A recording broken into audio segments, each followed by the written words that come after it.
all of the comments on my favorite book are in black underneath the main topic. So grab what you want. We already started.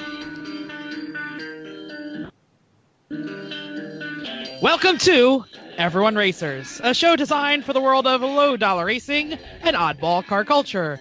It doesn't matter what kind of Lemachamp or Lucky Track Dog you run, SCCA or NASA, we won't discriminate, as long as you drive it hard and built it yourself. Join us each week for tech discussion, tips, tricks, as well as news and notes in the world of low-dollar endurance racing. And whether it's on the spot, hella sweet, or we're lucky enough and Chrissy gives us just the tip, we're sure you'll giggle a little and learn even less. Everyone report to the paddock. This is Chris. This is Chrissy. I'm Jeff. And I'm Mental.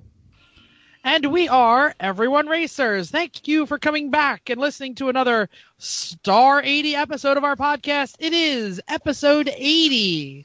And that is a deep, deep film reference from a very long time ago. Was that a book?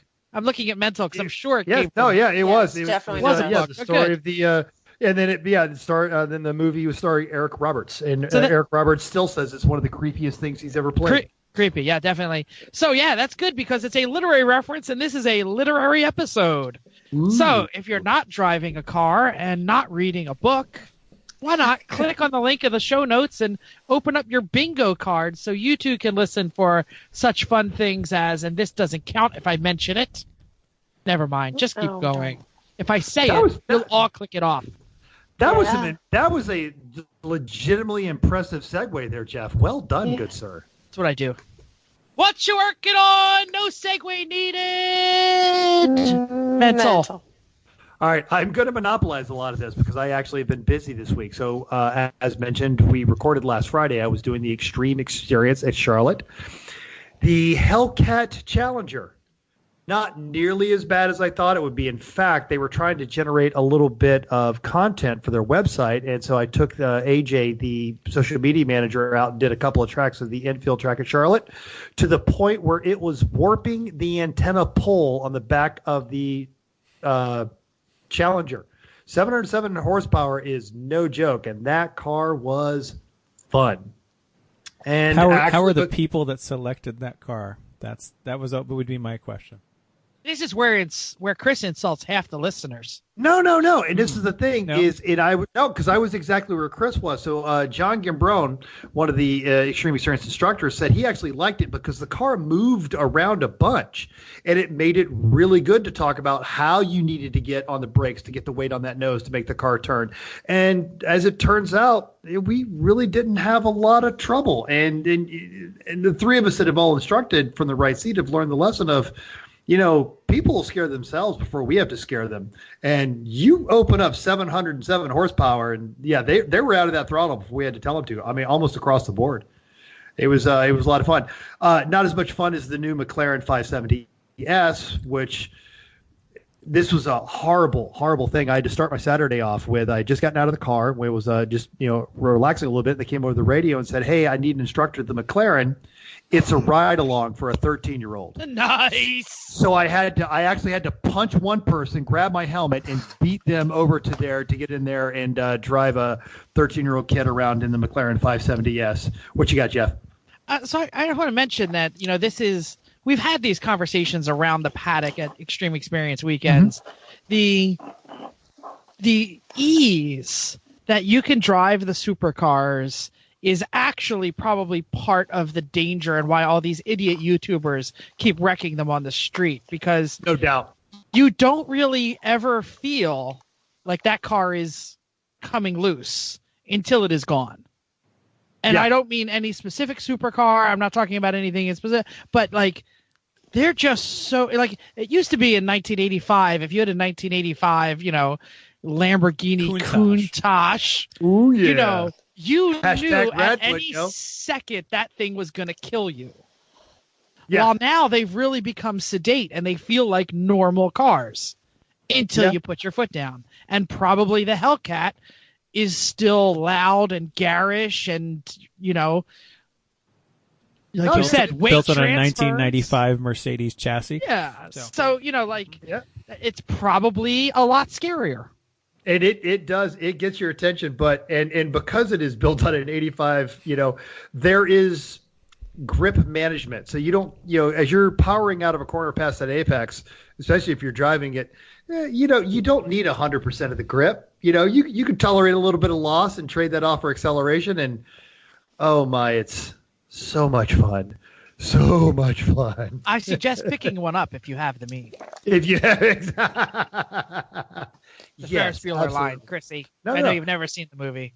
No. No, I have. I just don't know no, I have, but I just don't know all the lines to all the movies. All right, you have a lot on here. Keep going. Yeah, we got to keep rolling. So, riding back from Charlotte on my VFR, I noticed all of a sudden the bike was smoking when I stopped for dinner, and I thought I was losing coolant, and then I thought I was losing oil, and turns out none of those things. I couldn't locate what the very viscous oil underneath the bike was, but the puddle didn't get any bigger after dinner, so I'm riding home, and I noticed my bike is very bouncy.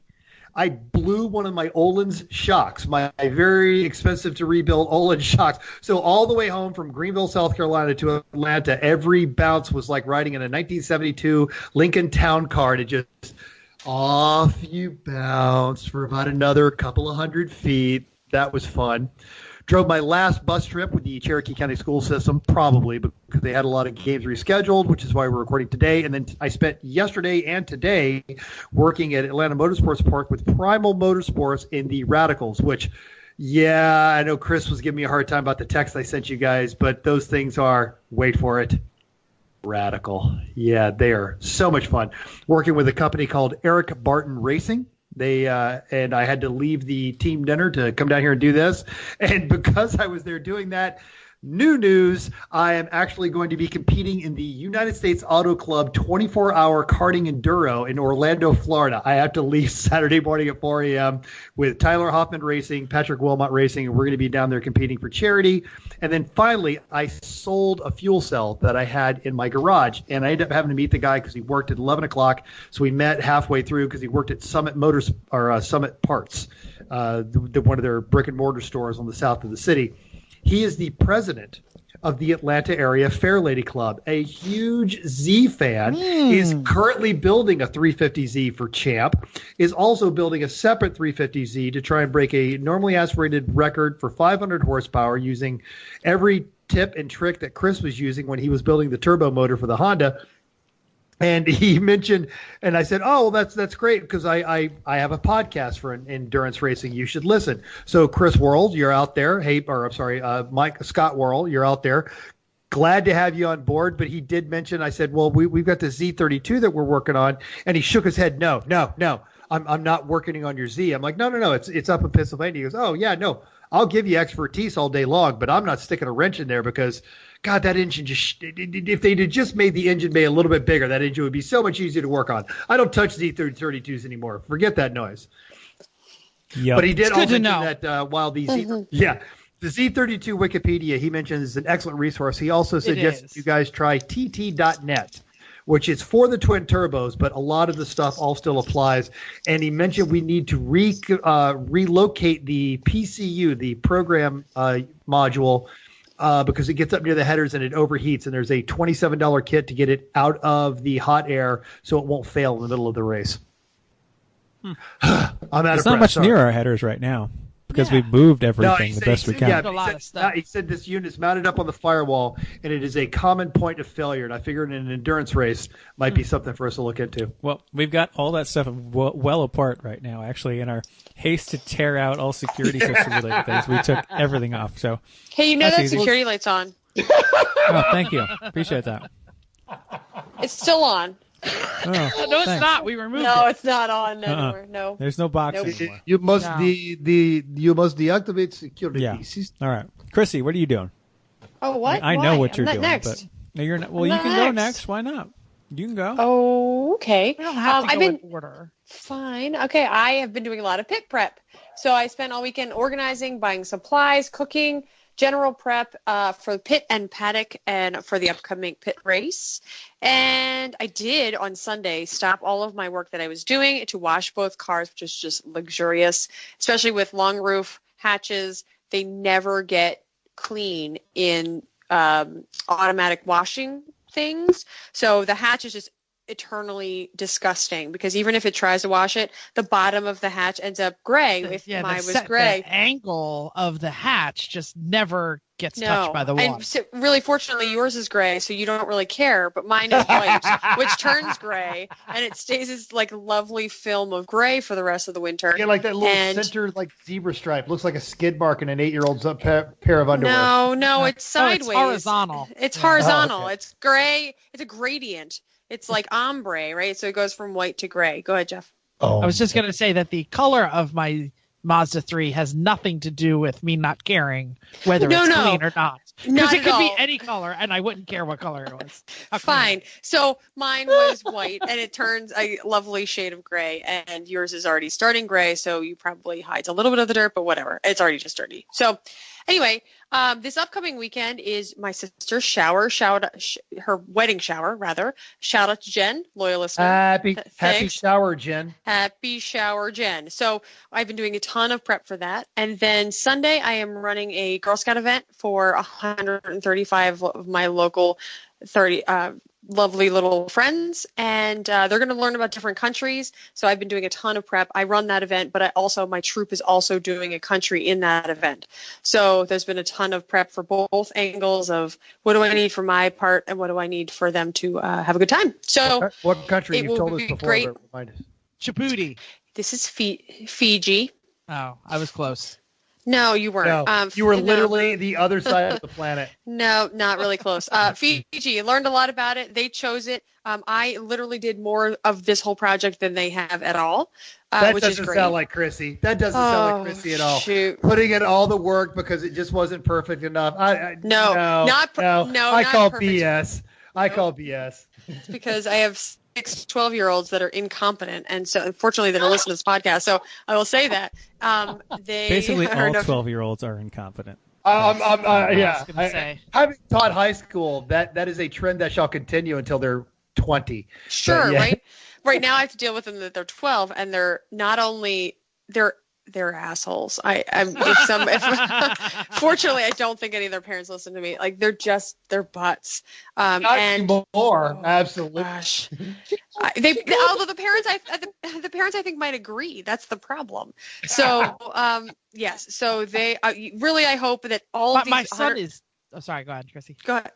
Lastly, I hope I run things like this. I get stressed out about it. I stress about it. I make sure I'm prepped for it. But really, I just hope that they make some lasting memories. So that's really why I do it. Go ahead, Jeff. I was going to say, my son is 10, and we know that it's downhill for the next couple of years. Oh, yeah. Yeah, it's just they begin to hate you any second when they're 11-ish, 12-ish. Oh, because you're just not cool, Dad. You're just in the way. And then cool. By the time you're like 24, that's when they start to like actually appreciate you again. So yeah, and the problem, I guess, the bigger problem is that they're not mine. I mean, a bigger problem or not, because I deal with them for an hour and a half, and then I come home to a lovely dinner with my husband with a glass of wine and a cat who I pet, and then we have a nice night, and I don't have to deal with children. And then you didn't do your homework. Why are you doing that? Don't do that. Go to bed. And having had conversations with high school students and also had conversations with Osti, I would go that Osti's probably a slightly more rewarding conversation mate. I agree. As long as you say meow to her, she will respond. Say meow right back. Well, I just talk English. You know, me and Osti, like you got mad at me. Was it we're do the work weekend? You're like, are you talking to my cat? And I'm like, yeah, Chrissy, it's a private conversation. Go someplace else. And yeah, Ossie was meowing, and I was explaining why she couldn't come in my room. There you go. She disagreed. Okay. All right, Jeff, what are you working on? All right, I get to go. I, too, am going to talk about Scouts. It was Blue and Gold weekend if you're not into the Cub Scout, Boy Scout thing. That is when you graduate from Cub Scouts to Boy Scouts. So I spent all weekend hemming uniforms and picking up bridges. And how was your bridge? You were working hard on your bridge. It was. I didn't really have to work hard in it. It's just you got to go to the storage unit. I will say that having a pickup truck that runs at a moment's notice And with stops. a key And stops, right? is That it really stops. helpful. So yeah, so it was as a bonus with all the sewing I had to do. I busted out the sewing machine and I got reacquainted with the kind of bobbin that works in a sewing machine, not the kind that takes pictures at races. So that was like the a nice little second best, third best pit mom ever. third best bobbin, Yes. right? The kind that works in the sewing machine. I did order a bunch of stuff for the Z, and hopefully when they get here, we'll have enough time to get them all in. I want to tell a story. I got a little snookered on a set of belts, and it's kind of pissing me off because my Amazon return order has not been approved yet, and I'm about to file a claim on their end. What? So I went to Amazon and I typed in FIA belts, G-Force, and I saw an ad for FIA belts that were appropriately priced, but not like they were cheap, but they were appropriately priced for FIA. And I opened the box and they were SFI, which if you are a Lemons racer who races in the state of New Jersey means that they only last for like 2 years instead of like 5 years. 5. Yeah. So I was pissed. The ad said FIA belts. And then way down at the bottom it said this is for SFI belts. What? So no. the headline was FIA. Yeah. 27th line, excuse me, in the description mentioned that they were SFI. So No way. Are you ready for the good part, Chrissy? Yes. You 'Cause order I'm the from only one Amazon. listening anyway. No, they're listening, but Chris already knows this answer. I Oh. ordered from Amazon, which means you have no idea where your retailer is. Could Agreed. be out of China. Yeah. Mine is out of Exeter, PA. Well, I'm gonna walk over to them. Exactly. I'm going to Throw it yell through at the them effing in person. window. Exactly. What? Oh, and What? they are gonna regret sending Jeff the wrong ones. Oh, What? Wait, Seriously. where in Exeter, PA? What's it called? It's just there's not even a speed shop there. Yeah, I don't know. I can have no, one it's minute. somebody's basement. And they're about to get a doorbell. ring. What? Exactly. Oh, we're flipping. Let me see here. Excuse I don't even me, know what you would- I'm part of the 3-pedal mafia. I don't know if you realize this. I'm kind of a big deal. Do you know Jay Wake just bought IPC some store? I don't know what this there is. Yeah. IPC store. I don't know. Fine. I'll lay the smack down. It's the next town Exactly. over. Like they don't understand that I will show up at their store and be incredibly pissed. So That is deceptive marketing right there. it's definitely And deceptive. honestly, I'm betting it's whoever it is. They have no idea, and they thought, oh, SFI, FIA, same thing. If Same you sell belts, you have to write something down, which means they knew what they were talking about. Yeah, no, they did. They totally It's an did. Amazon reseller. They have no idea what they were doing. No, I don't know. That's a good question. But anyway, I definitely have already placed a new order and received the right belts. So Oh, good. F them. You just need to, but I you need get to money return back. those. Yeah. Exactly. So, but In anyway, my experience, usually if the Amazon seller doesn't respond for a while, you finally say to Amazon, hey, I tried, they didn't respond. Amazon will just give you your money back. yeah, So, probably tomorrow I will be able to say. That's why I have a set of Mercedes all-season floor mats from the model after mine still sitting in the garage. Yeah. Hey, be nice. Jeff Bezos is about to lose half his crap and be reduced to third richest man. in the Exactly. world. I'll also mention that I ordered the race brakes. I had a theming eureka moment. I Uh-oh. did a lot of Ooh. research on the removable hubs, and Chris has a clandestine appointment with someone who is selling a janky steering wheel so that we can finish the removable hub project. I I'm meeting also him at talked an to almost abandoned mall at noon tomorrow. So. exactly. I Iron also the brim of your hat so he'll know you're not a narc, man. I also had a big discussion with young Bruce about AccuSumps because I can't figure out what the hell we need or don't need for the Z. But now I have a pretty good idea, and I'll probably be making that order ASAP.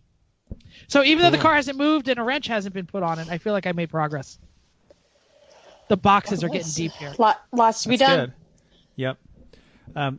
All the boxes are gone here except in the basement, which is Box World from trying to sell things, which I can't actually try to sell things right now because I'm too busy in all Civic all the time. That's all I'm doing.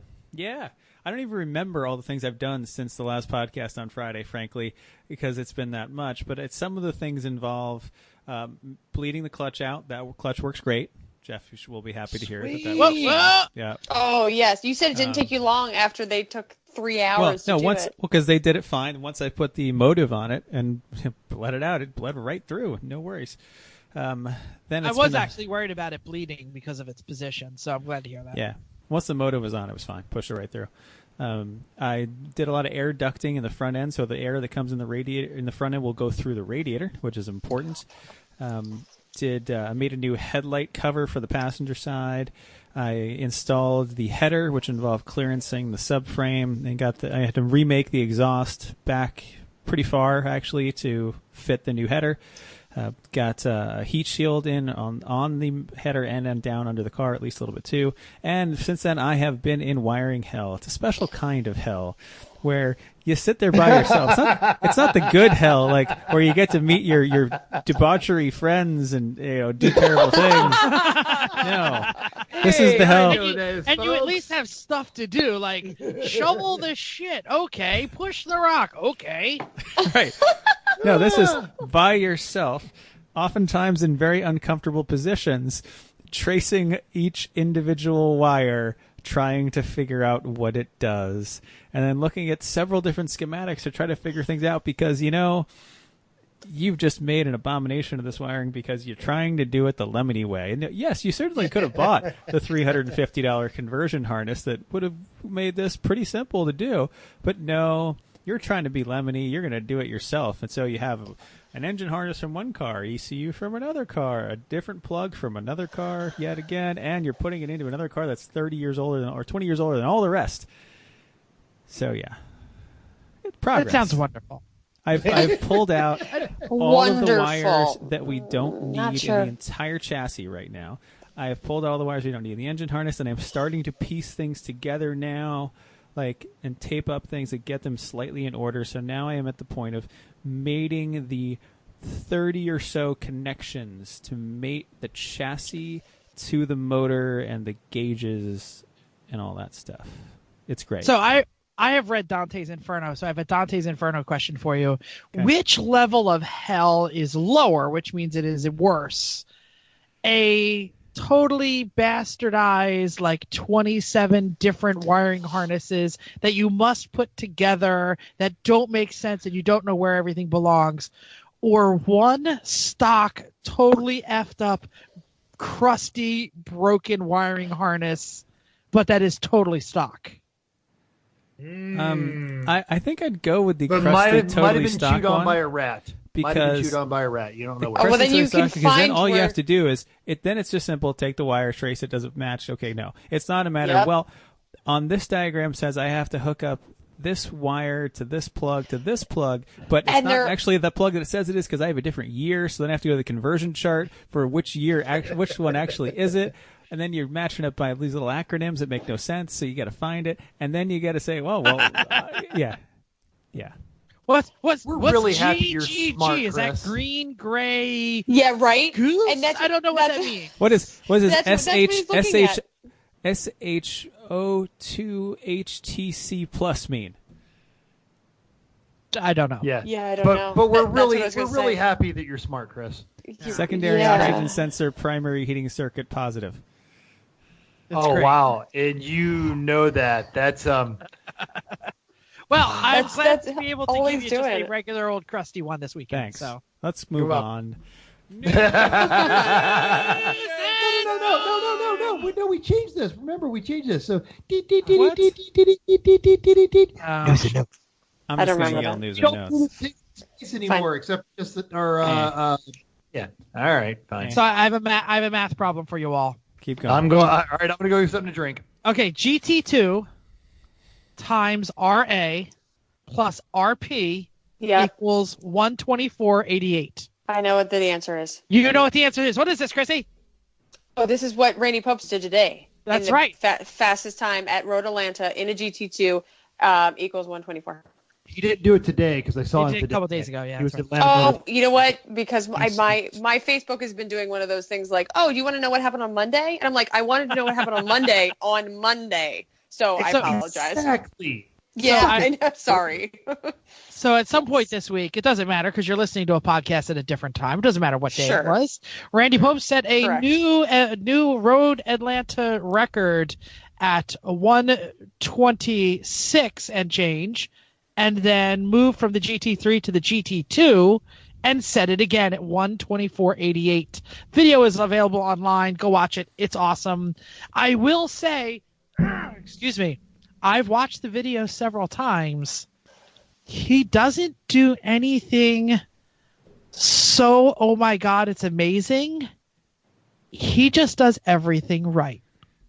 He's also Randy Pope's. I know, but when you watch like the 24 hours of Le Mans going down the Muslin Straight in the Porsche 917, you can see time bending as they're at 200 miles an hour. Fine. Randy just clicks stuff. Right. For perspective, that is almost 30 seconds a lap faster than the Good Lemons cars do. Shut the front door. Yeah. Sure. 30 seconds? Like 25 seconds a lap faster, yeah. But that's also a GT2 RS. And the Good Lemons cars never get a dry or clean track. I mean, every time that the Lemons cars have been to Road Atlanta. That's why I just gave you the perspective. But 25 seconds, that's insane. Mm-hmm. No, but actually, to give you that's like the difference between me and some other people on our team. It's like the Honda. Fiatas for WRL and a dry track are run low 140s. Yeah, that'll give you a good perspective. So 20 plus seconds there. Yeah, but what I want to say is, he's not hanging the tail out. He's not doing dangerous things. Well, that's why he's going just fast. Doing everything right. Yeah. Smooth is fast, everyone. Go watch that video and you'll agree. Cool. Well, got something. All right, what's this thing about Alt Enthusiast I see up there that you had, Jeff? I was gonna let some other voice come on, but Alt Enthusiast, the J-Lam headed electric car, California West Coast luxury rally for new and classic electric cars, has announced their first event. Carmel, California, the 25th through the 29th of June, 2019. 4 days, 4 nights, great roads, fun stops, fab food, luxury lodgings, and an optional day at Laguna Seca. There it is. Yeah. Come and explore the world's future with fellow enthusiasts, EV industry experts, and other road-savvy thinkers, according to the Alt Enthusiast website, altenthusiast.com. Check it out. Cool. It actually sounds fun. Yeah. So this showed up on my Facebook feed, and it was from a friend of mine, and it actually got posted up on Jalopnik. But Jim Rowland is fighting a law in Arkansas right now because they were trying to change their classic car law from 25 years to 45 years. Basically, the mentality is, they haven't built a good car since 1971. And Jim Rowland, who I've raced with, he's actually a heck of a driver, kind of took offense to that because he's got a garage full of Radwood era classics. He's got a Sentra SER. He's got a really nice first-gen Miata. He loves 80s era cars, so he is leading the charge to try and defeat that law. And we've got a link to the Haggerty article that they posted up on our webpage. And so good for you, Jim. Fight the good fight. Classic cars are just cool cars. It doesn't have to be an age limit on it. Mm-hmm. Yep. Mm-hmm. And Florida Man Donnie is selling his purple slab that's slow, loud, and banging, for those of you not from Houston, from the Retreat from Moscow rally. And if you buy it for $2,000, he will donate $500 to the Lemons charity at Pitts Race. Or you could buy it for $1,500. No, he said it wrong. He said Pitts. He said an S. Just because Mental likes to do that and spell it wrong. It's Pitt Race. Sorry, Pittsburgh it is. International I know. Race Complex. It is. It's autocorrect. That's my bad. No, autocorrect is not a thing. You can fix autocorrect. Sometimes they autocorrect dumb words into dumb things over and over again. You can fix it. I love that Chrissy is time. lecturing me on autocorrect when hers looks like just a collection of red squiggly lines. Oh, come you do not say that. Do you want to start this? No way. Your wording, every once in a while, you said, I fixed Chrissy's wording. And I was like, this is Mental's. There was 10 different words that were spelled wrong. And I was words! They don't make any sense. I'm doing it live! writing. I'm doing it live. Oh, I'm so mad. You have no word. You cannot even start this game. I'm so mad. Anyway, you could also buy it for $1,500 and donate $500 or more to the charity of your choice. It's up to you. But Johnny can just do it for you. Race, though. He wants you to buy it at Pit Race, I think. Well, I think he'll drive it up there for you or something. And Thanks for saying it correctly. It's the Pittsburgh International Race Complex. Thanks.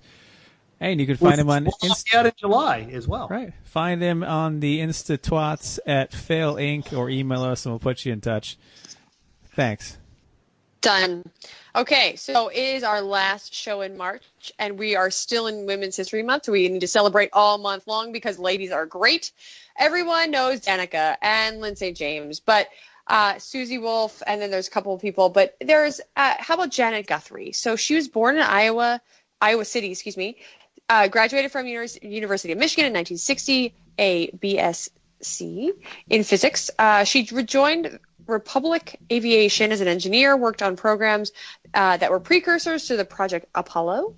She was a pilot, flight instructor, aerospace engineer, and a technical editor. More so, she was the first female to ever complete both Daytona 500 and Indianapolis 500, and is the first athletes named in the Women's Sports Hall of Fame in 2006. She was inducted into the International Motorsports Hall of Fame. Her helmet and driver's suit are in the Smithsonian Institute. So, let's celebrate women racers. Woo. Awesome. I'm going to ask a question, and it's perfectly fine to say that's not in my notes. What years did she compete in racing? I will have to defer this to the person that wrote it. She was highly competitive in the 70s and then actually still kept driving into the early 80s. Got it. Because I didn't know when, like how long was it until, there was people in the Daytona 500, women in the Daytona 500 and the Indianapolis 500, because I believe the Indianapolis 500 had women way earlier. It did, but she was the first one to ever do both. To do both, exactly. Yeah, and 95-pound brain. She was clearly a very, very, very well. Still is. She's 80 now, and her book got published about 10 years ago or 14 years ago. Ooh, Life at Full book Throttle. Reference. Exactly. Life at Full Throttle. So we don't have any race results because nobody raced last weekend, but this weekend is going to be busy, and we've got Champ Car at Harris Hill for an 8+7 Saturday and Sunday. They've got 47 cars, 5 BMWs.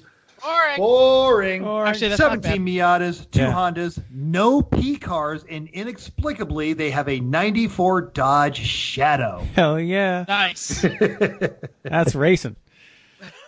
So some of the good cars, Orca Racing is having their 03 Cadillac CTS. They run in lemons, but depending on their class, they might be outgunned in Champ. Who knows? If their name is accurate, the Texas Motorcycle Academy at Harris Hill will be interesting. Their Miata, they're going to have a few extra wheels, but that's all right. And don't count out Texas Lemons veterans Hong Kong Fooey and their Miata. Nice. There's some bad things running. Fruit Basket Racing is running the Dodge Shadow. That's and so there is great. an 03 Accent. Yeah. There is an That's 03 terrible. accent. No. Yeah, totally. That shouldn't make me laugh. Good job. It shouldn't make me laugh as much as it does, but Politically Fruit Basket Racing it's just funny. But clearly they get it. Yeah. Oh yeah. Politically incorrect, but probably ethnically correct is the two beaners in a bucket racing their Miata, along with Don't Chuck It Up in a Miata. Don't Chuck It Up in a Miata. Finally, there's unintended acceleration, not in a Miata, but rather the 1990 Audi 90. If you don't get it, why this is funny, just trust us. Or there's a thing called the Googles, and you can look it up. Yes. The other big race this weekend is Lemons is at NOLA. How long is that straightaway in NOLA, Jeff? I don't know. 3,200 feet. 1,700 feet. I had something really dirty that popped in my mind, so I just went with I don't. How long is it? So thanks always to guest number 1, Eric Root, got us the hookup. Also 47 cars, 8 BMWs. Boring. Hang on. There's One more Miata. BMWs at Lemons than at Chump in the same weekend and the same number of Terrible. cars. That's But wrong. the Yes, Miata ratio right? is way up. The Yeah. Chump has 17 Miatas versus 1. Wow. Exactly, yeah. So you got 47 one cars, Miata. though. It's slow. Yeah. No, and they'll be probably running the 2-mile configuration, so it's going to be a little bit of a track day kind of an event. 1 47 Miata, cars 3 also Hondas, at the 1 Champ P car car, And yes, dear listeners, they're going to be running a 2001 Aston Martin DB7. So go ahead and check that $500 car my ass on your bingo card. That's actually our buddy Jerry Ringles running that, and is the remains of the Thunderbird that he's got underneath there. Yep. Cool. So wait. So he made a hat car? He bought a shell, and I wouldn't call it a hat car, but I would call it a whole new suspension underneath it car. Got it. And the suspension on the DB7 was actually all Jag XJS stuff, and you can get an XJS for whatever money is in your pocket at this moment. You can buy an XJS. Wait, let me check. Right. Oh, yeah. Or if you don't have that, but you've got $100 and can afford $99 a week and prove your employment, I'm sure there's a buy here, pay here lot just down the street that'll put you right in that XJ. I don't know if they don't even have the XJSs anymore. They're much more of a fan of the Daewoo Laganza or the or the Ultimas. I'd rather have Daewoo Ultimas Laganza. seem like the hood ride of choice these days. But anyway, the good in this race, Troy and crew from Onset Tetanus is that damn Z. Blue Goose won last year. Property Devaluations Ford-powered E36 was a lap down last year. Ginger E34 is another previous winner. From God's Chosen Class C, there's another epic battle of the Resistance and Escape Velocity Racing in their Dodge Darts. Now that is some real racing. Leaning Tower of Powers. Yeah. Yeah. What if they both have the same slant six? Do they both have the 225 or the 260, whatever it is? You'd imagine they'd both go for the good one, which is the 225. Yeah, the smaller one, the one with less power. No, that's the biggest one they made was the 225. Yeah. I think they're both listeners. They should tell us. They should get a hold of us. 225 and 260 something. Anyway, the bad class. I have no idea what this team name is, so I'm just going to say it as it says. Hi, Hungry, I'm Dad. That's a dad joke. How do you not get that joke? I'm hungry. Dad, I'm hungry. Oh, right. I don't say them dumb jokes. They have Spank's 93 LeBaron, the one that he bought at auction. So it got sold to Pellegrini Motorsports, and it didn't get any better. So I guess this is Team 3 for the same crappy LeBaron. Yeah. Onset Tetanus will be there with their 89 Cavalier, which I guess is the onset part of the crew. Go ahead, Chris. I just want to tell you that the Chrysler Slant 6 came in 3 different displacements. There's the 170 cubic inch displacement, the 198, and the 225 cubic inch displacement. 225 was the biggest. That's 3.7 liters, and that is as big as they made it. Thank you very much. Thank you, Dr. Google. So there are also 10 Fords and 2 Pintos in the bed. No. 2 probes. 2 probes. Sorry. They're very different. Mm-hmm. Let me tell you. Okay. And Pintos, very different. Pintos are better, probably. I mean, well, we've driven Pintos; they're not bad. Anyway, so I've got the funny class. So nearly adequate racing in a Pinto. Cowabunghole, because it's funny to say. What? I must have seen Pinto in your line and just you're reading ahead. Don't read ahead. The dipsticks in a Beetle without the super or the exclamation point spelled wrong. Thanks. Somebody, if you want me to point out all the time that you spell things wrong, I'm all over it. Go for it. But I don't want to play. I don't want to play that game. Okay, so from Eric, here's the meat. Ferrari. It is the F40 mock-up from last year. X19, 1/9, right? Fiat. X19. X19. Yes. Hellefords, the Blueberry Fields Subaru from Michigan, long tow from to NOLA, crazy. And the TMMI, right? Camry is the Toyota engineers from the Toyota Indiana plants, maybe. Mm-hmm. Yep. We think, maybe. That's what it is. Yes, and then they use their Lemons team. I think they have 3 teams from different plants and 5 or so cars. Train engineers on practical applications and physically learning how to work on cars. They've gotten that Camry to be downright fast, actually. Well done on that one. Yes, because we received them in July at when we raced NCM, and that thing was not supposed to be as good as it was. We've seen them all over the place. Like they were fast at Barber. We saw them on one lap. They were great guys. Like that whole TMMI crew is really getting the grassroots part of this whole thing down. Well done for them. And if you want to be a grassroots kind of person, but want to do a little better than a Camry, you can have a Camry budget, but a supercar lifestyle. You don't even need lottery tickets unless you're that one person in Wisconsin. You just need to go to Extreme Experience. They can put you in the driver's seat of some of the world's best supercars at 20-plus racetracks all over North America. No speed limits, no shift restrictions, no governors. Awesome cars, awesome racks, thanks Mental, or tracks, and awesome instructors like Jeff or me or Mental. Take a ride along in one of their new Polaris Slingshots or a McLaren, which Mental said is amazing, or the Hellcat. Jeff, do you want to interrupt, or can you let me keep going here? I was going to interrupt and say, was like Bruce writing the notes this week. It looks like it.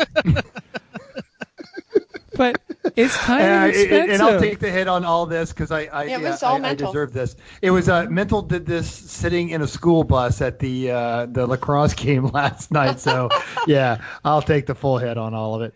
It's kind of expensive. I'm already eating bread, heels, and grease for breakfast. Well, we've got you there. Everyone Racers, all one word, 25% off. You can have some supercars with your bread, heels, and grease.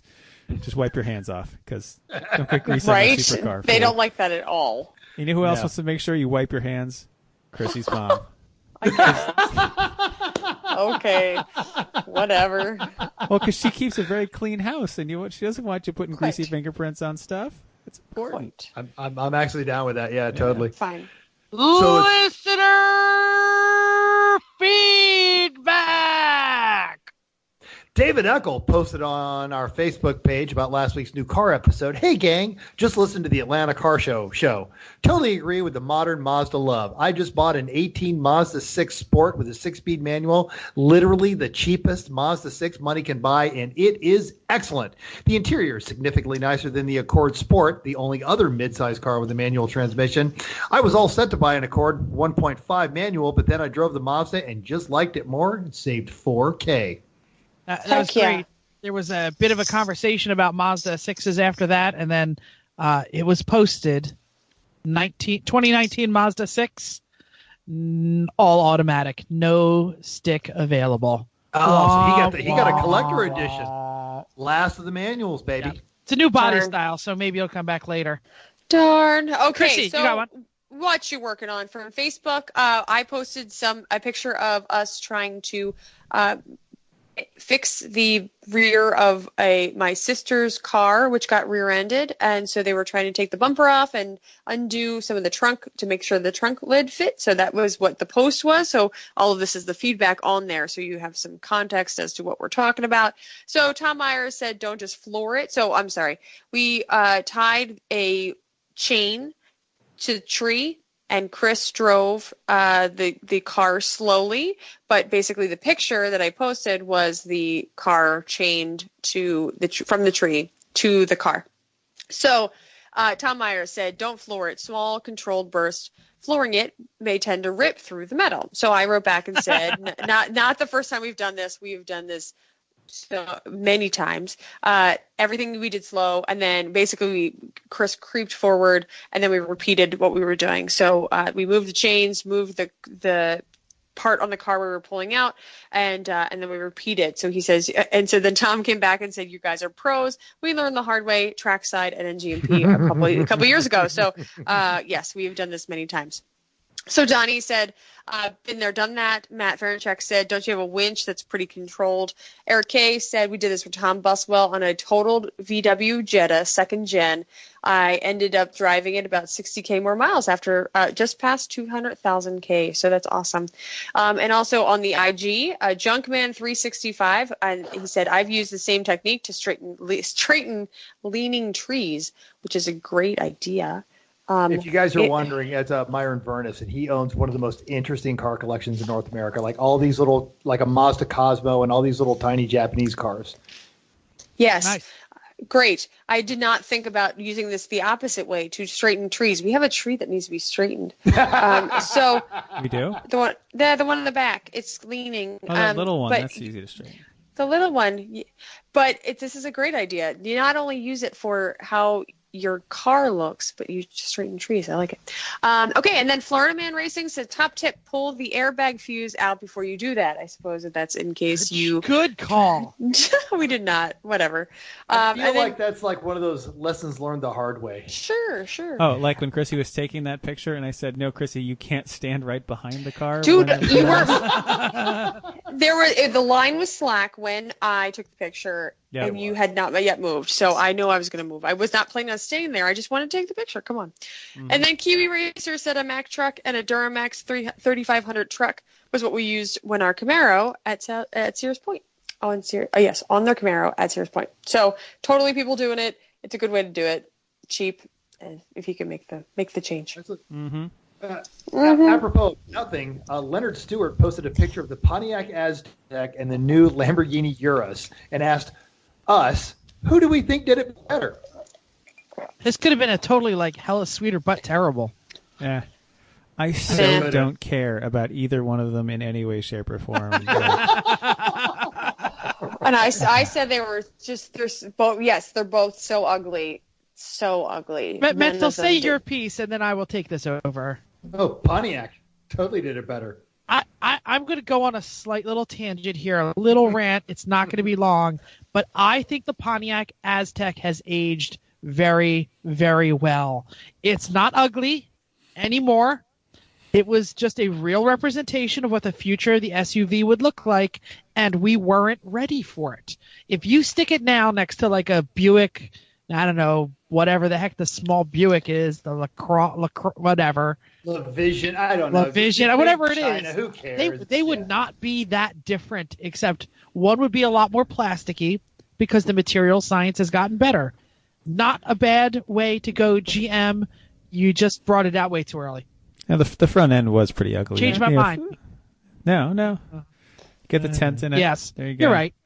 But the size and the proportions and the what the heck is it? Is it a truck? Is it a van? It's a minivan.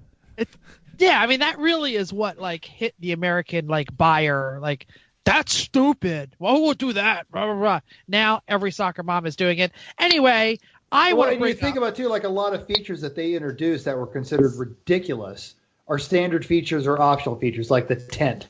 Everybody's like, a tent. Who wants a tent on their SUV? And now everyone goes to the track, and what do they all sleep in? Tents attached to their SUVs. And they also had that little plastic panel that was like see-through. That actually like changed the belt line of the car, and you see that a lot of times now in the Buicks and other GM products. But anyway, I want to move on. No one cares. Positive reviews on iTunes. Thank you. Greatest thing ever. Let me remind you that iTunes review are worth like 1 million regular reviews because the iTunes algorithms let people find out who we are, even if they haven't been harassed by Mental on Facebook or in the Instagrams. Mental, every time we post a new show, Mental posts it on every single piece of social media like 37 times. So sorry about that, social media world. But anyway, Biofeedback 1010 left a review entitled Ride On. He said, quote, enjoy the core group of podcasters with a specific shout out to Mental, who I can only imagine at times to imagine as a Looney Tunes cartoon character. I especially love when various guests are on to share their specific knowledge on racing tech, tips, history, of various series, and usually funny stories. So thank you to, Mental's wife. He's not wrong. I'll tell you. I am one step of a cartoon character. I'm sure it's your next door neighbor or something. J.K. Lope said, we are, quote, funny and helpful. E1R podcast is entertaining and helpful when it comes to the world of cheap endurance racing and general racing advice. 4 friends with interesting and unique personalities talk about cars, tell at times random stories, give out advice, and always say hi to Chrissy's mom. It has become a staple of my Thursday drive to and from work. Well, that's a couple. Sorry, we're a day late on that one. Sorry. Day late. We have a couple more on the iTunes, which we're going to read in the next couple of weeks. But you too, we guarantee we will read your review if you put it on iTunes. Give it 5 stars. Do it for Dale. Chrissy, what you got? Well, I say send us an address and we'll get a sticker. That's what I was going to say. Oh, yeah, sorry, Chrissy. No problem. Any way, shape, or form, send us an address, and we will get back to you. So, I have a question for the listeners. What do you have got going on in May? Oh, wait a second. Think about the month. Don't forget Mother's Day or Memorial Day. But how about you think about doing some racing on the West Coast or in the Midwest? Wouldn't that be awesome? So, no? Yeah. No? Yeah. Uh-huh. Oh, yeah, sure. Yeah, you betcha. Yep. Where are we from? Stop. This is mine. So Lucky Dog still has openings for Willow Springs on May 4th and 5th, and on Memorial Day, which is already a 3-day weekend for you. So you should just take advantage of it. Going to Utah at Utah Motorsports. So they have this event, it sounds freaking awesome. They have a car show, live music, food trucks, karting, and all kinds of other stuff at this event. So Lucky Dog goes big or goes home. I think sometimes because it's a smaller field, but they really want you to have a good time. You're racing, you have a great time, you stop racing, and then there's just all kinds of stuff going on. So Memorial Day in Utah sounds like a great day. That's how you should plan it. So their schedule, most of their schedule still has openings. Check them out at racelucky.com. So they have awesome things going on and a lot of stuff we already talked about, and always more on their schedule. So maybe your experience racing a new track in a new place, because if you go to Lucky Dog, that would be you, a place far away from you, might inspire you to write about your experience and where you're going. So we are going to talk about our main topic. Many people have great stories that we want to read, and maybe yours could be that next one. So now on to main topic. Jeff, do you want to start us off here? Yeah, we're doing the book club thing this week. I don't want to go too deep into it because I want to just start talking about books. We all race. We all drive the cars. We love driving the cars. And when you become a car person, you just start breathing it. You start doing it on times, apex everything when you're commuting to work. You start dreaming about cars. You start looking at cars. You start wrenching on cars, and you start reading about cars. So we said, let's talk about some of our favorite books. And I think we should start. What should we do? Should we do fiction or nonfiction? Let's do nonfiction first. So this is like the real stuff.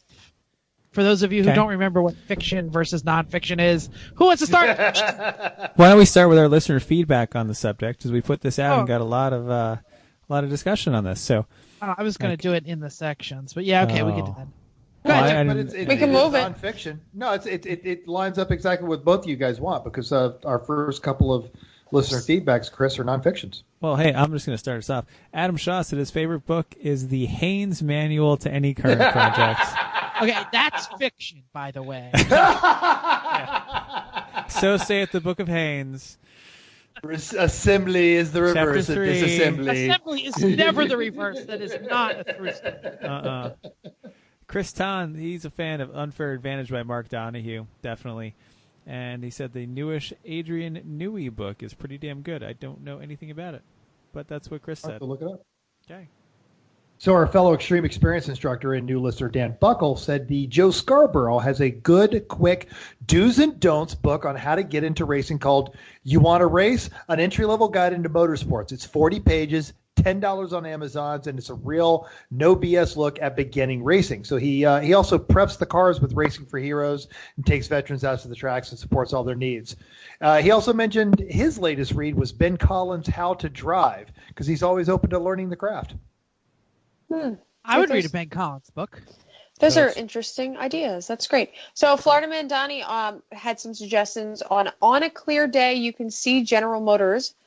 Are these all different ones? The Driver, Yep. The Best Damn Garage in Town, and The World According to Smokey. That was his suggestions. That's a Smokey Unix book, right? Best Garage in Town. Yep. Awesome. Life Behind the Wood. These are made-up names. No, that's an Instagram name, yeah. I know. I'm joking. All right, so. God, Mental's like, Joe doesn't know what he's talking about. Yeah, he liked the book Go Like Hell by A.J. Bamey. Each chapter switches between Ford and Ferrari's point of view. I assume this is of the Le Mans effort. Yes. And it is being adapted into a film with Christian Bale and Matt Damon. That's interesting. I didn't know that. Matt Damon. Nicked _ 2012. See, I do know the internet. Arsenal of Democracy by A.J. Blamey. Is that how you say that? Is that it's got to be the same guy. Yeah. Yeah, must be the same guy. Yeah. There's one said A.J. Blamey and the other one said Blamey. So we have no idea who this is. Also rocks Henry Ford. It's a book about Henry Ford, and it said he was insane at the end, which we all know. Control the company turned into an armed showdown between an ex-FBI agent loyal to the Deuce, that's Henry Ford II, and Harry Bennett. There is some really great stuff on Henry Ford. He was...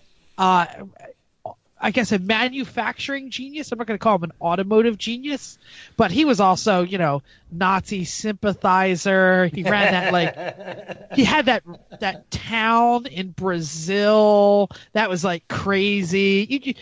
The more you read about Henry Ford, the more you realize that dude was a nut. Let's get to our favorites. Mental, you start.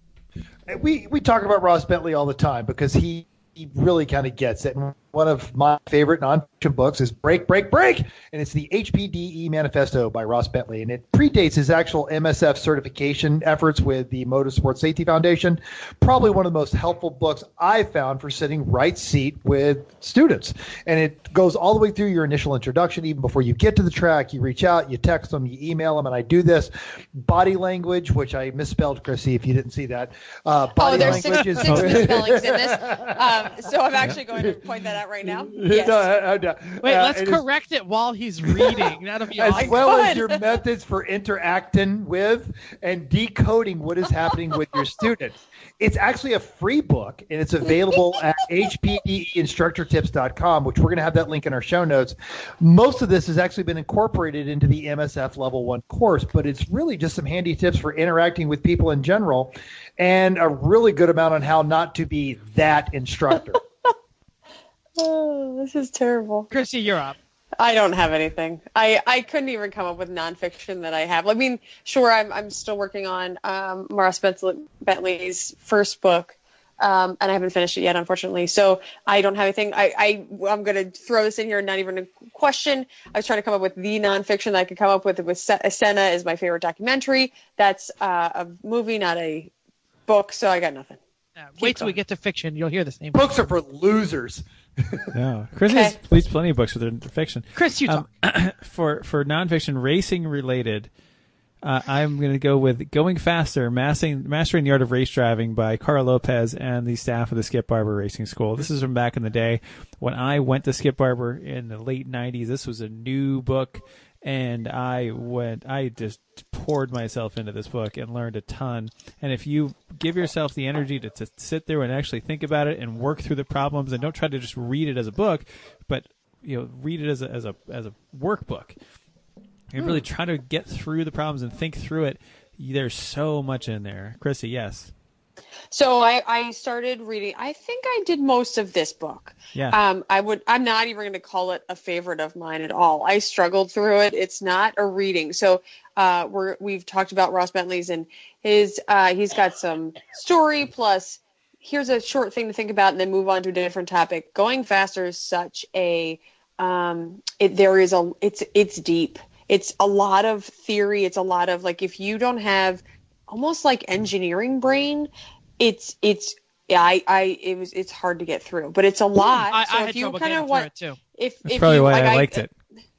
Sure, right now, and that's what I'm saying. It's not if you want to level up, if you've read Ross Bentley and you're like, okay, I get it. I think this is a level up book. That's what I'm going to say. I just don't think this book fit my learning style. I guess maybe agree. I am a more visual learner, so I can't really learn anything watching racing videos until I've seen it myself, and then I learn a ton. So I guess there's just something about the discussion of the racing that didn't, maybe now that I have more years under my belt, it would be better, but I don't know. I agree. It didn't match my learning style. And for me, someone who did a lot of science as a kid, and that's what I was into, this kind of thing was perfect for me because I took it as a science thing. I'm looking at the theory behind it. I'm looking at It's a ton of physics. It's a ton of it is, and that's not how I learn either. I agree. Now that I'm in a different place now. I read it probably 4, 5, 6 years ago maybe, and I try to also read it as a beach book.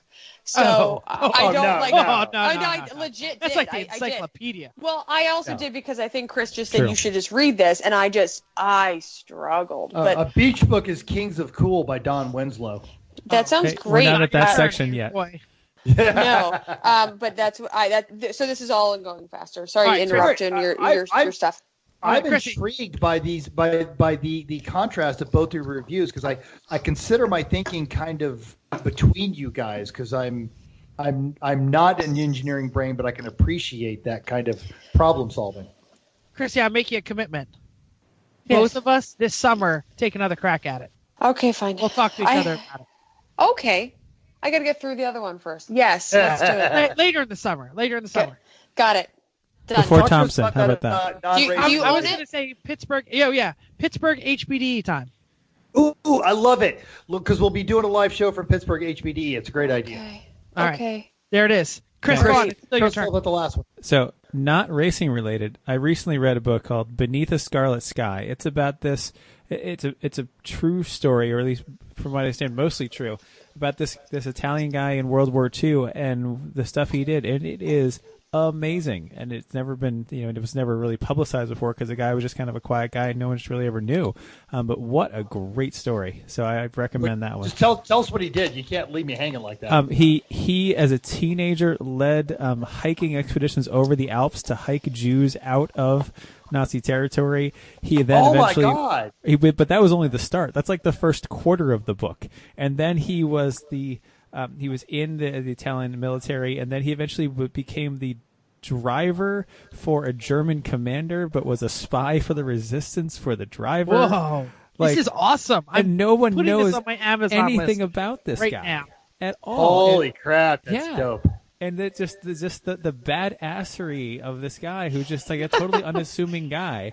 And who also actually there is a racing related twist to this, that he actually learned how to drive from the one of the first world F1 world champions before he was a world champion, just in a hopped up Fiat in the 40s in Italy. So what a great book. Yeah. That's awesome. I guess I screwed up because I only did car books. Yeah, me too. You're not supposed to put normal. You're not supposed to put random books in I'm there. gonna go, but that one's worthwhile. That one. But I am the only one who brought the books with them. Ooh, and these can show. Hey, mine are all packed up. That's not fair. Oh, I'm going to make Kindle. my recommendation. It's right here. Kindle, very nice. This is called paper. Anybody hear that?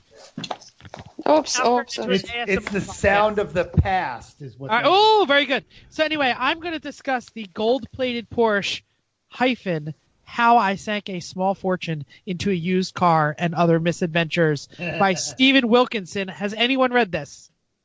No. Good. Heard of it. I'm glad. Good. So I dreamed of cars way before I became the legal age to require a driver's license. And I began reading Car and Driver in the 80s during the David E. Davis second tour. Yeah, Don Sherman and John Phillips and Brock Yates. Gene Lindemuth fell over absolutely. to Automobile. Yeah. So they were writing car review, adventure story, car review, adventure story, car review, adventure story. And it was like The New Yorker, but just happened to be about cars.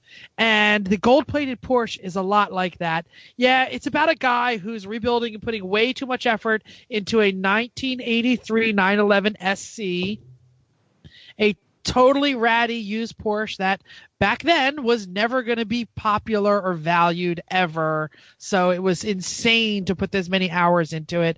But it's a book about his life, his philosophy, the ups, the downs, and just diving into something you're totally unprepared for.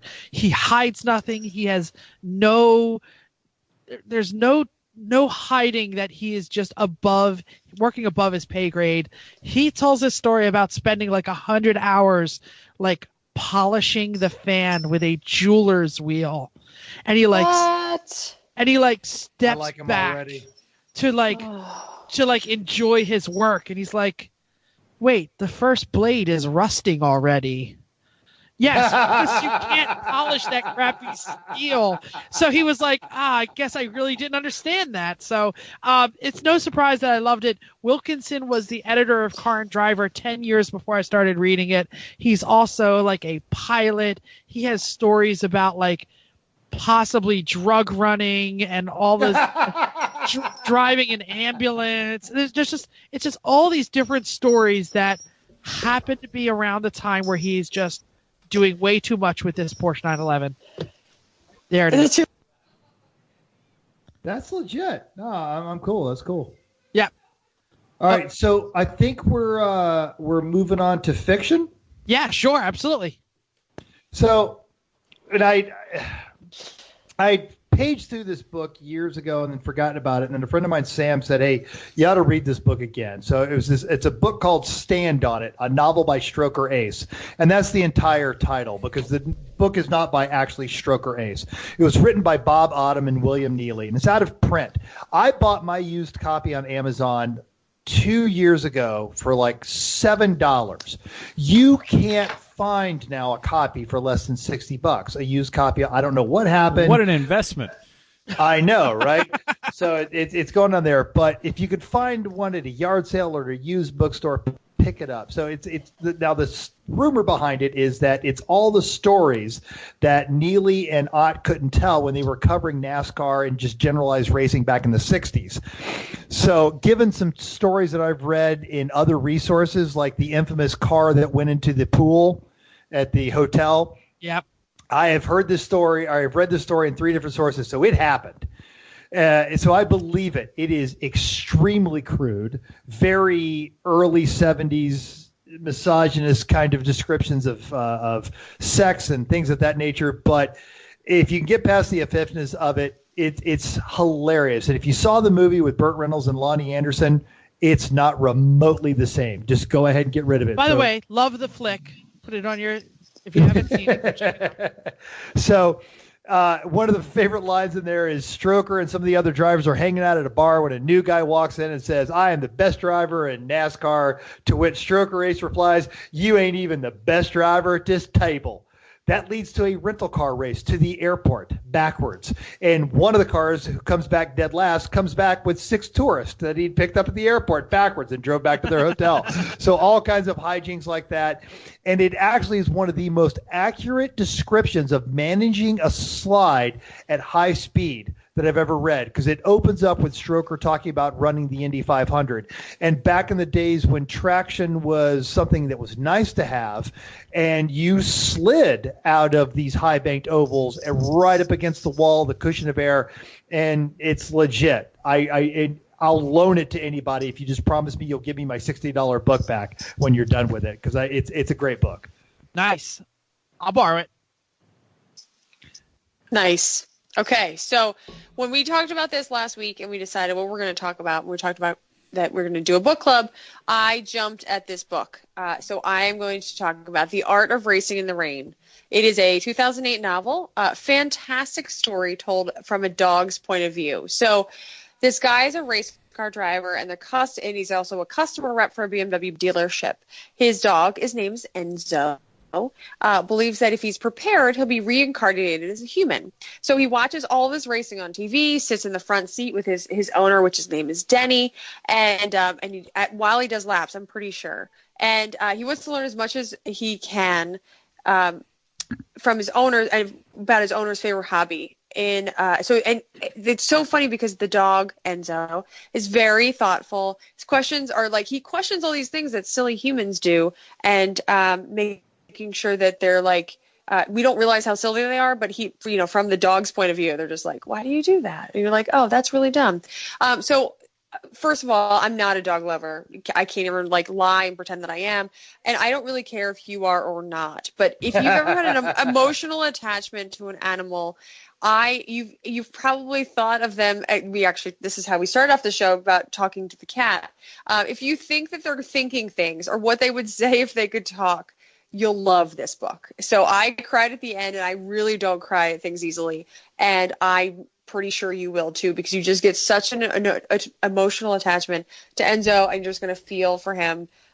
So also, while I was doing research about this book, interesting enough, the author, Garth Stein, based a lot of this book on his own experience with racing. So I think that's what makes it a great racing book. There's a lot. The author was involved with HPDE and also had an SCCA racing license. And apparently this like last line item in the Wikipedia is like, he left racing after a crash while racing in the rain. And I was like, okay. Well, so you want to go see this movie? It's been picked up and dropped right from Universal. In 2009, they dropped it. They picked it up a few more times, and now Fox said, and this was like recently, third time charm, maybe we'll see. So maybe, it sounds like if you've read it or you know about it, it would make a wonderful video movie. People would go see it. But that's what I got. That's my favorite. Matt, go ahead.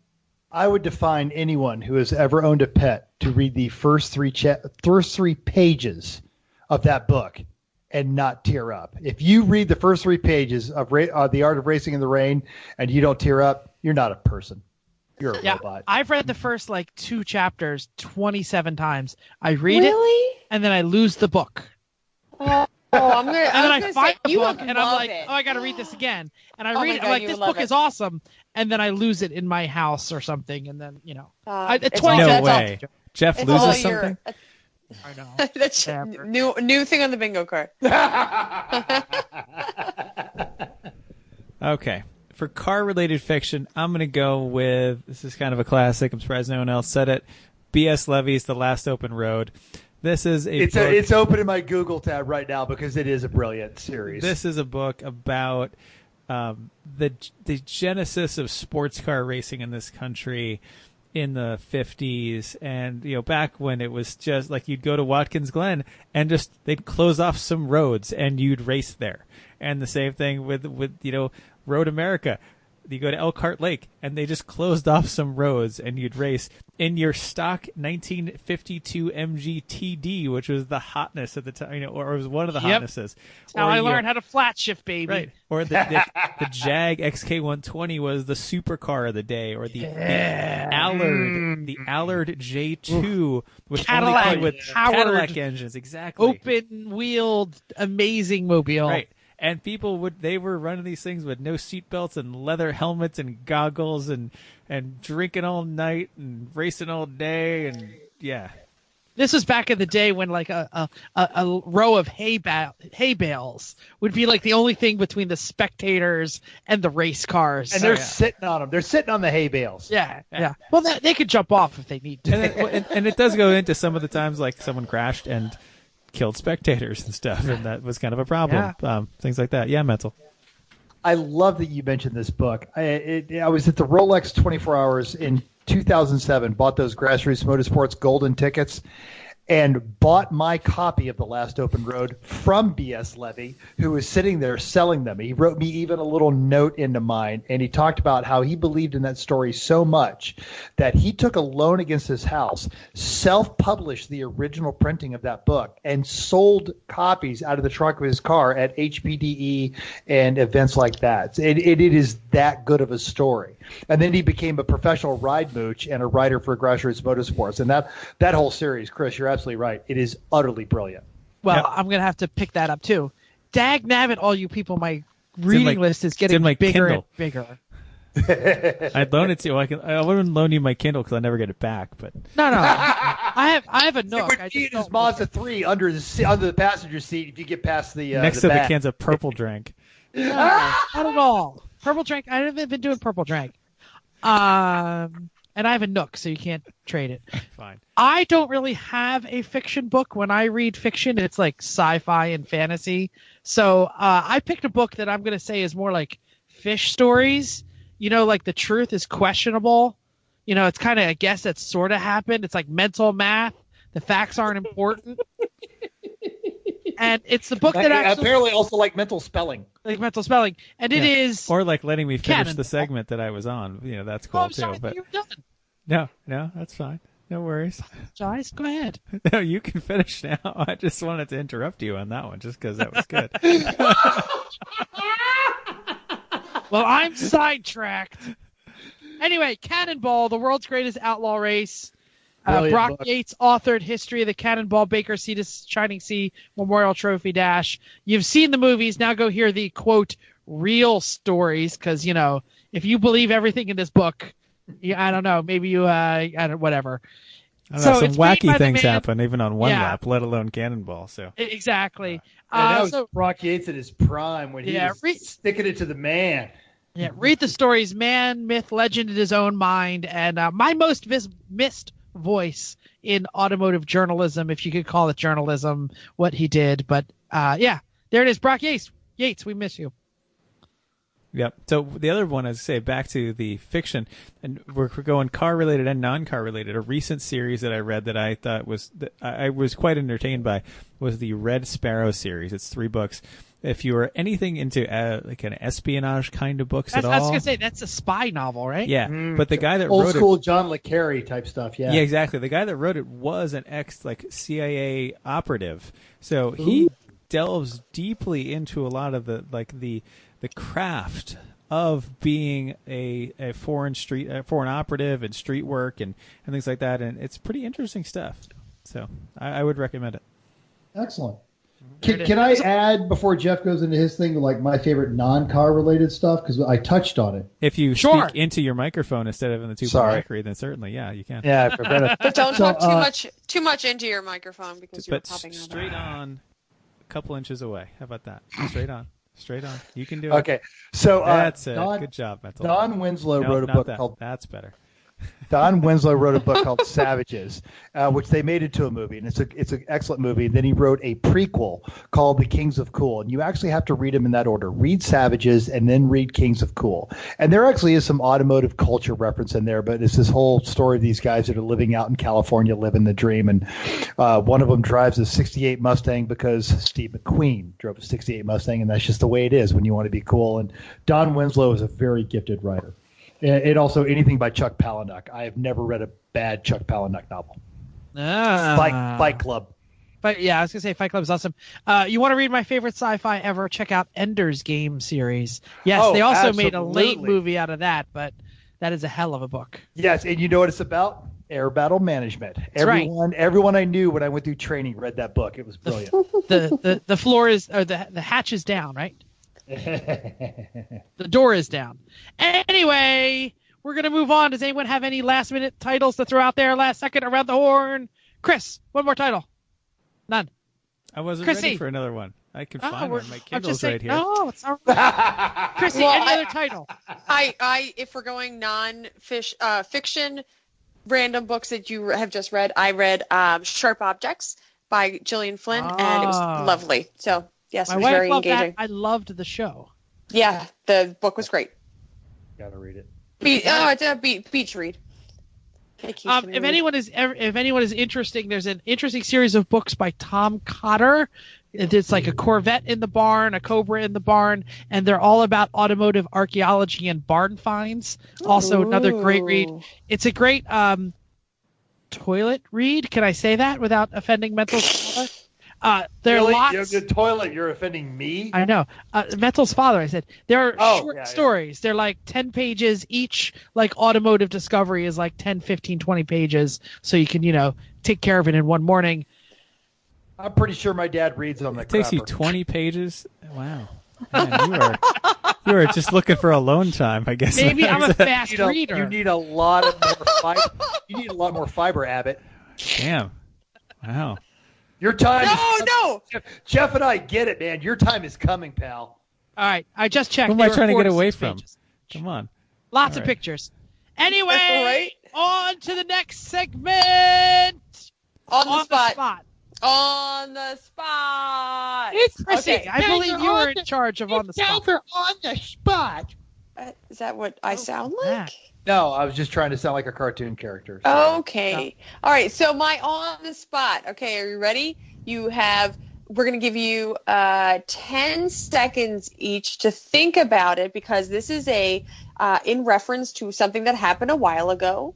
Ooh. So I believe in our late December show, we talked about New Year's resolutions. Oh. And now that it is the end of March, I decided we should resurrect those. So you have a little bit. Shit. We have a little bit of time. Think about what you said, and really, I should have gone back and pulled what everybody said they were going to do.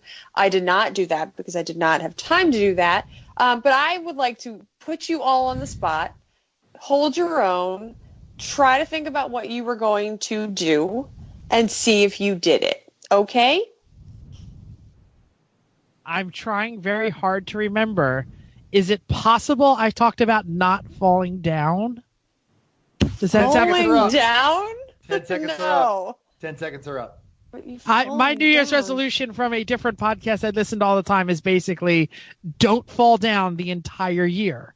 And if you just keep that in your mind, it will help you not do silly things because you're mindful not to fall down. And I can say that as of today, March 28th, I have yet to fall down. I like that. Fall Actually, no. down? I love that. I seriously, because it's not about the actual goal. It's about thinking about just interacting with your environment instead of mindlessly going through life. I'm down. No, that makes total sense. So he turned it into such a philosophical. You can't see my hands. Philosophical, roundabout way. That was not your. That was not mine. No, I'm going back. That's the first thing. You knew Chrissy was coming prepared for this. What kind of amateur do you think you're dealing with? No, I know. Truthfully, no, I never heard of that. So I'm pretty sure. Yeah, if you never heard of it, then that's not what I said. Yeah, it's not what you said. All right. I think. Go ahead, Mental. Got one? All right. So I believe I had my primary car goals to kind of get back to the basics of what I love about this sport. And I'm going to say I have. I've managed to make it to 2 work weekends. Yep. Had a great time. Ate well. I feel like now I am emotionally and physically invested in both of the cars. Not so much the Z. You, Jeff, You'll get there. Chris, and Blue are very emotionally invested in the Z. I feel like there's some of my blood in the Honda, and I'm feeling pretty good about that. Mm-hmm. So it's on the Honda. Yes, it's on the Honda. And my other one was my personal fitness goals. I'm going to give myself an 80% on that one. I am not quite there, but I've got 2 of the physical fitness measures that I wanted that I can meet right now, and I've just gotten back into just having fun and doing stupid things with cars, and I'm back to hanging out with my friends and doing nonsense, and I'm going to say I'm there. I have met my goals, but the trick is it's only March. You got to keep going. Eyes fine. Eyes all the way down the track. I can't give up the race now, but this is an interesting topic. Yeah, so I'm there. Chris. That was way more than 10 seconds. Most of my goals were... No. This was you got 10 seconds to think about what you thought your goals were, because I figured that some of you didn't remember what your goals were. So that was you. You got... I think most of my goals are things that I would not be able to accomplish yet, just by nature of what they were. So I am well. One of them was a top 10, and then an overall. I am well on track toward a number of these goals. Like I'm not taking a road trip in the NSX because there's still grit and salt on the roads. Still working on the Honda to get to that top 10 level. I can't really practice braking later and harder. Somebody open the show notes. No, because I have also. Top of my head. You remember? Oh, very good. I can't. in your head. I know. I can't practice that really yet. So like. I think I'm getting there. I'm just not able to do it yet. So, Jeff, you open the show notes? I did open the show notes. Chris, you also have yet to visit Mental in Las Vegas. Because he hasn't moved Mental's yet. not in Las Vegas. You know what? I'll throw this update right now. I officially got my statement of intent. Expect to see me in Las Vegas in the next 70 days. Yay! Check that off your bingo card in Las Vegas. Realtor came to the house today.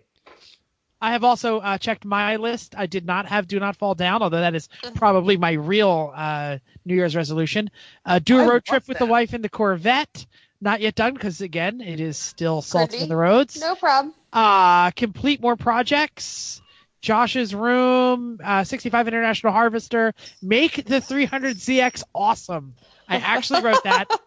Last one is going to happen. Get back into the classroom, and I have been in the classroom and digging that. So I guess 1 out of 4.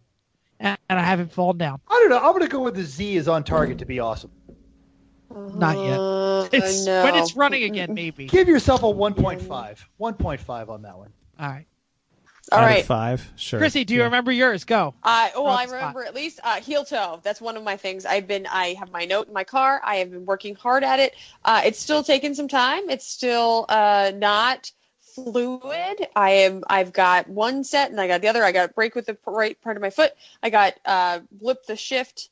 I'm getting there, but it is not fluid. So I have most of it. I've been practicing, but I am even hesitant to do it on the track at this point.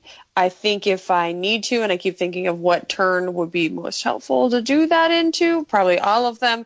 So we'll see. Turn 3 at New Hampshire is a perfect example.